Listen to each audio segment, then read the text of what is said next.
Another top story, the just released photos after a shot is fired aboard a US Airways flight. The airline says it was an accident.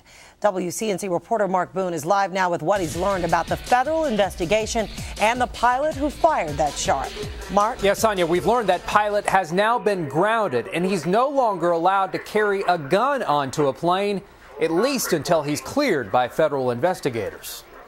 A photograph inside the cockpit of the plane, the bullet piercing the control panel, cutting through sheet metal in the nose of the aircraft.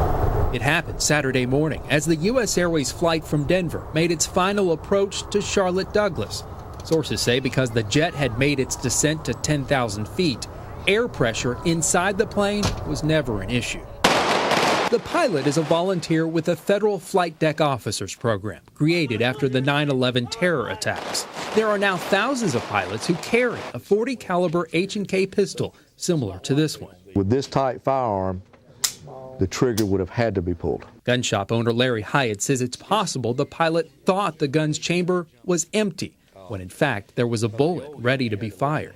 It has happened even to seasoned shooters. The plane remains stowed away inside a hangar at Charlotte's airport as federal investigators survey the damage and interview the flight crew. That's why you always hear the term, always treat a gun if it's loaded. Saturday's gunshot is the first fired on board a plane since pilots began carrying guns 5 years ago. We don't yet know what the pilot was doing with his gun when it went off. A spokesperson for the Transportation Security Administration says that information may never be released because it's considered classified information, which he says could compromise national security. Reporting live in the newsroom, Mark Boone, Carolina's News Connection.